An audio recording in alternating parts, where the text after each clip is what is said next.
갈대아인의 군대가 바로의 군대를 두려워하여 예루살렘에서 떠나매 예레미야가 베냐민 땅에서 백성 가운데 분깃을 받으려고 예루살렘을 떠나 그리로 가려 하여 베냐민 문에 이른즉 하나냐의 손자여 셀림의 아들인 이리야라 이름하는 문지기의 우두머리가 선지자 예레미야를 붙잡아 이르되 내가 갈대아인에게 항복하려 하는도다.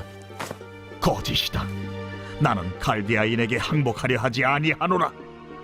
이리야가 듣지 아니하고 예레미야를 잡아 구관들에게로 끌어가매 구관들이 노여워하여 예레미야를 때려서 서기관 요나단의 집에 가두었으니 이는 그들이 이 집을 옥으로 삼았음이더라. 예레미야가 뚜껑 씌운 웅덩이에 들어간 지 여러 날 만에 시드기야 왕이 사람을 보내어 그를 이끌어내고 왕궁에서 그에게 비밀이 물어 이르되 여호와께로부터 받은 말씀이 있느냐? 있나이다. 왕이 바벨론의 왕의 손에 넘겨지리이다. 내가 왕에게나 왕의 신하에게나 이 백성에게 무슨 죄를 범하였기에 나를 옥에 가두었나이까? 바벨론의 왕이 와서 왕과 이 땅을 치지 아니하리라고 예언한 왕의 선지자들이 이제 어디 있나이까? 내 주 왕이여, 이제 청하건대 내게 들으시며 나의 탄원을 받으사 나를 서기관 요나단의 집으로 돌려보내지 마옵소서. 내가 거기에서 죽을까 두려워하나이다. 이에 시드기야 왕이 명령하여 예레미야를 감옥들에 두고 떡 만드는 자의 거리에서 매일 떡 한 개씩 그에게 주게 하며 성중에 떡이 떨어질 때까지 이르니라. 예레미야가 감옥들에 머무니라. 여러분 반갑습니다. 오늘도 큐트로연은 기막힌 하루입니다. 본 말씀 예레미야 37장 11절부터 21절의 말씀입니다. 자, 우리가 이제껏 예레미야서를 큐티하면서 본 것은 지금 예레미야가 너무나 어려운 사명을 감당하고 있다는 것입니다. 아무도 듣지 않고 또 듣기 싫어하는 흉한 예언을 계속 선포하는 것이죠. 자, 오늘 17절에서도 예레미야는 또다시 시드기야 왕 앞에서 남유다가 바벨론에 의해 망할 것이라는 흉한 예언을 합니다. 자, 오늘 17절을 보니까 시드기야 왕이 사람을 보내어 그를 이끌어내고 왕궁에서 그에게 비밀이 물어 이르되 여호와께로부터 받은 말씀이 있느냐? 예레미야가 대답하되 있나이다. 또 이르되 왕이 바벨론의 왕의 손에 넘겨지리이다 그랬습니다. 자, 이렇게 예레미야는 하나님을 위해 힘든 사명을 감당하고 있습니다. 자, 그러면 우리가 생각할 때는 하나님이 예레미야에게 좀 어떤 보상을 해주셔야 되는 것 아닙니까? 그런데 하나님께서 예레미야에게 주신 것은 보상이 아니라 핍박이었습니다. 결국 예레미야는 사람들에게 오해받고 매를 맞았고 감옥에 갇힙니다. 15절의 말씀에 고관들이 노하여 예레미야를 때려서 서기관 요나단의 집에 가두었으니 이는 그들이 이 집을 옥으로 삼음이었더라 그랬습니다. 자, 이렇게 예레미야는 하나님의 사명을 감당하는 것 때문에 맞고 또 감옥에 갇히는 핍박을 받고 있습니다. 자, 그런데 하나님은 예레미야가 주님 때문에 겪는 이 박해가 복이라고 말씀하십니다. 자, 마태복음 5장에는 예수님의 팔복의 말씀이 있지 않습니까? 그런데 그 팔복의 가장 마지막 복이 바로 박해받는 자의 복이죠. 자, 마태복음 5장 10절에서 11절 말씀을 통해 예수님이 이렇게 말씀하십니다. 의를 위하여 박해받는 자는 복이 있나니 천국이 그들의 것임이라. 나로 말미암아 너희를 욕하고 박해하고 거짓으로 너희를 거슬러 모든 악한 말을 할 때에는 너희에게 복이 있나니. 자, 우리가 하나님의 뜻대로 살려고 하면 우리를 기다리는 것은 땅의 복이 아니라 박해가 기다리고 있다는 것입니다. 그래서 마하티마 간디가 생전에 이 팔복의 말씀을 참 좋아했는데 마지막 8번째 복에서 성경책을 집어 던져버렸다는 것입니다. 여러분, 복음은요, 세상의 고정관념을 깨는 말씀입니다. 그래서 복음을 외치는 사람들, 또 복음대로 사는 사람들은 세상의 미움과 핍박을 받을 수밖에 없죠. 예수님을 생각해 보십시오. 예수님이 세상에 오셨을 때 사람들이 그를 어떻게 대했습니까? 세상은 그를 미워했고 마지막에는 십자가에 못 박아 죽였습니다. 여러분, 바로 이것이 세상의 하나님의 자녀들을 대하는 태도입니다. 그렇기 때문에 지금 예수 믿는 나에게 박해가 왔다는 것은 다시 말하면 내가 믿음의 길을 잘 가고 있다는 가장 중요한 증거라는 것을 알아야 합니다.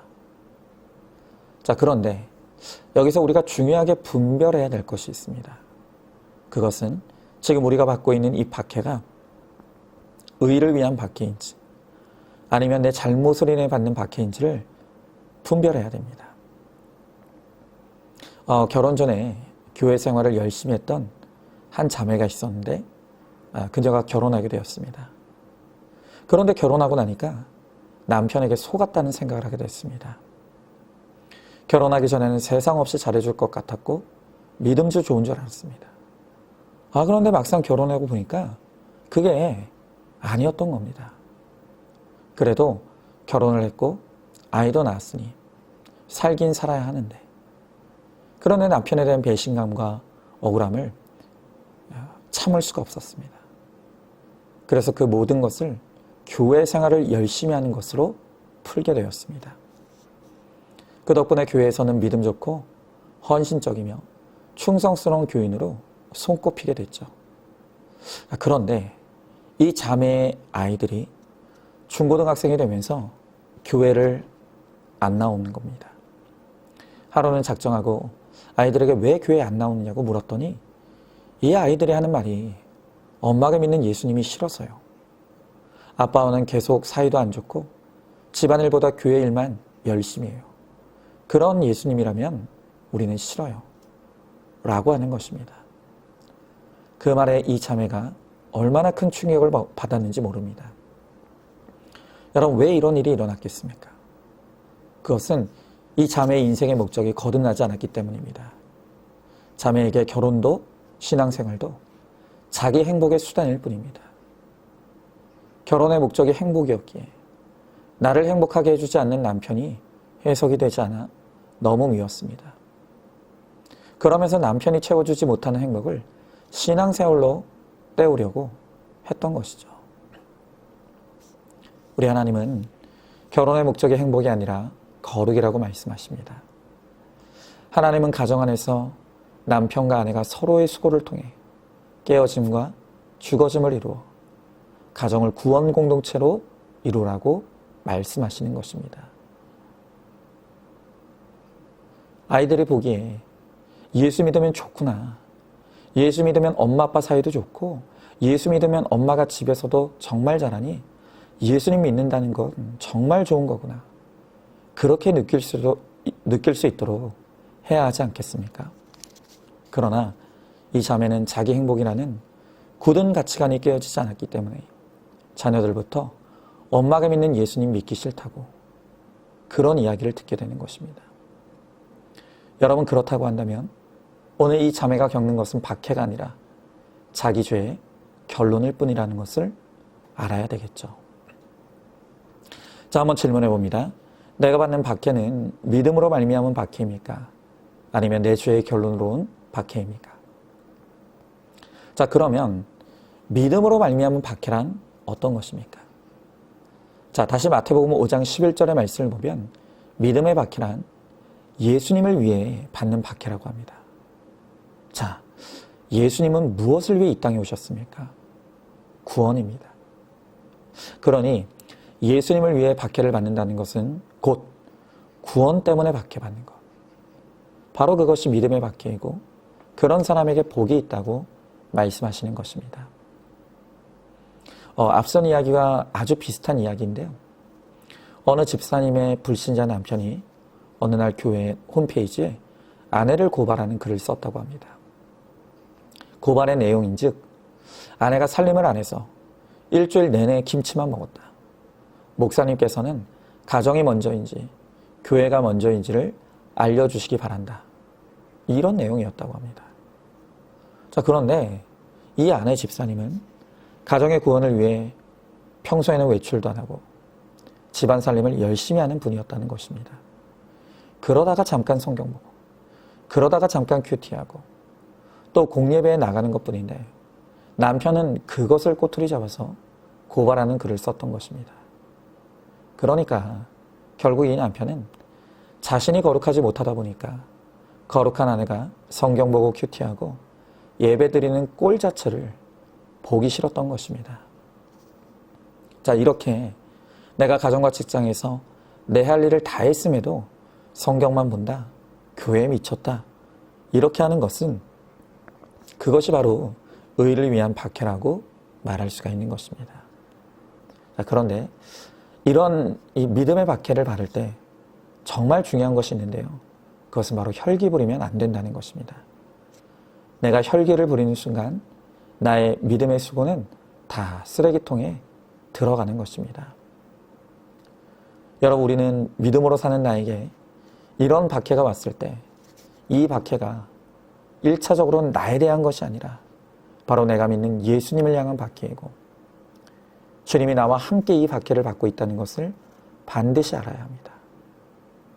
이 박해가 구원을 위한 박해라면 주님과 함께 십자가를 지고 혈기 부리지 않는 죽어짐을 이름으로 말미암아 때가 이름에 구원을 얻게 될 것이라는 것을 우리는 확실히 믿어야 합니다. 자, 질문해 봅니다. 예수님을 위해 또 구원을 위해 일하다가 박해가 왔습니까? 부당한 박해를 받는다고 억울해하며 혈기 부리지 않습니까? 주와 함께 십자가에서 혈기 부리지 않는 순교를 이룰 때 구원이 임할 것을 믿습니까? 자, 하지만 이 박해받는 것이 복이라는 말씀을 머리로는 알지만 그것을 우리가 가슴으로 누리고 기뻐한다는 것은 그건 정말 어려운 것입니다. 오늘 주님께서 우리에게 박해가 올 때 그것을 기뻐하고 즐거워라고 하시죠. 어떻게 박해를 기뻐하고 즐거워합니까? 그런데 주님이 우리에게 그렇게 말씀하실 때에는 이유가 있습니다. 그것은 박해받는 자에게 주어질 상이 있기 때문입니다. 그냥 있는 정도가 아닙니다. 상이 크다고 말씀하시죠. 저 마태복음 5장 12절의 말씀에 기뻐하고 즐거워하라. 하늘에서 너희의 상이 큼이라. 너희 전에 있던 선지자들도 이같이 박해하였느니라 그랬습니다. 자, 이 땅에서 우리가 아무리 대단한 것을 누린다고 해도 그것은 우리가 장차 하늘나라에서 받을 상과는 비교가 되지 않습니다. 믿음 때문에 박해받는 우리에게 바로 그 하나님 나라의 크고 영원한 상급이 예비되어 있다는 것입니다. 그렇죠? 고생스럽게 군복무하는 군인에게는 장차 있을 제대가 가장 큰 상급입니다. 또 아이를 임신한 엄마에게는 10달 후에 태어날 그 아이가 큰 상급이죠. 이렇게 미래에 있을 그 예비된 상급이 현재의 고난을 버티고 감당하게 하는 큰 힘이 되는 것입니다. 마찬가지로 우리 성도들에게는 하나님 나라의 생명의 면류관이 예비되어 있습니다. 우리가 그것을 확실히 믿으면 현재 땅에서 받는 박해를 믿음으로 감당할 수 있는 것입니다. 베드로전서 1장 6절부터 9절 말씀의 성경은 성도의 상급에 대해 이렇게 말합니다. 그러므로 너희가 이제 여러 가지 시험으로 말미암아 잠깐 근심하게 되지 않을 수 없으나 오히려 크게 기뻐하는도다. 말할 수 없는 영광스러운 즐거움으로 기뻐하니 믿음의 결국 곧 영혼의 구원을 받음이라. 여러분, 그렇습니다.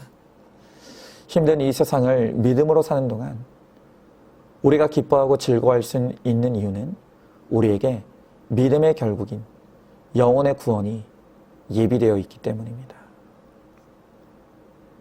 믿음 때문에 받는 박해야말로 내가 구원받은 천국 백성이라는 것을 가장 확실하게 증거하는 것입니다. 그렇기 때문에 우리는 이 박해로 말미암아 기뻐하고 감사해야 합니다. 여러분, 구원보다 큰 상급이 어디 있겠습니까? 물론 어떤 분은 지금은 손에 잡히지 않는 것 같고 아직 그것이 먼 미래의 일인 것 같아서 답답할 때도 있습니다. 여러분, 그러나 성경은 땅의 고난은 잠깐이라고 했습니다. 우리 어른들이 하시는 말씀이 뭡니까? 그냥 어느 날 정신 차려보니까 60대였고 70이 되었다고 하지 않습니까?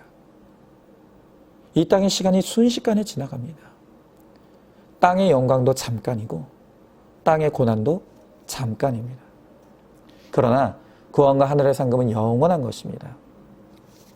이 영원한 하나님 나라와 그 나라의 상급을 바라보며 오늘도 이 땅에서 주와 함께 구원을 위한 십자가를 잘 지고 가므로 승리하는 우리 모두가 될 수 있기를 소망합니다. 자, 질문해 봅니다. 박해를 받으면서 기뻐하고 즐거워합니까? 구원이야말로 가장 크고 값진 상급임을 믿으십니까? 내게 주어질 하늘의 상급을 믿고 소망하면서 오늘의 고난을 믿음으로 승리하시기 바랍니다. 자, 오늘도 5월 24일 보석상자입니다. 세상의 모든 좋은 환경보다 하나님 안에서 나쁜 환경이 오히려 축복입니다. 아멘. 우리 함께 기도하겠습니다. 주님, 오늘 주님께서 믿음으로 구원을 위해 사는 우리들에게 박해가 기다리고 있다고 미리 예고해 주십니다. 그러나 우리가 믿음 때문에 박해받을 때 크게 기뻐하고 즐거워하라고 하십니다. 왜냐하면 우리가 하나님 나라에서 받을 상급이 크기 때문이라고 하십니다. 주님, 내가 예수 없이 살아간 인생이었으면 땅의 박해도 핍박도 없었을 테지만 그러나 나는 영원한 지옥을 예약받았을 인생입니다. 그러나 내가 예수 믿음으로 말미암아 그 믿음 때문에 비록 이 땅에서 잠시는 박해를 받지만 그러나 나는 영원한 하나님 나라의 구원과 상급을 선물로 받은 자입니다. 주님, 장차 있을 그 하나님 나라의 영광을 우리가 바라보며 오늘 현재 이 땅에서 당하는 나의 고난과 환난을 잘 견딜 수 있게 하시고 우리가 믿음으로 삶으로 말미암아 잠시 후에 주님 앞에 서서 주님의 영광에 참여하며 영원한 하나님 나라의 백성이 되며 그 나라의 상급을 얻고 누리는 우리 모두가 되게 하여 주시옵소서. 믿사오며 사랑이 많으신 우리 예수님 이름 받들어 기도드리옵나이다. 아멘. 오늘도 큐티로 기막힌 하루를 살아내는 하늘가족 공동체 우리 모든 성도님 되시기를 주님의 이름으로 축복합니다.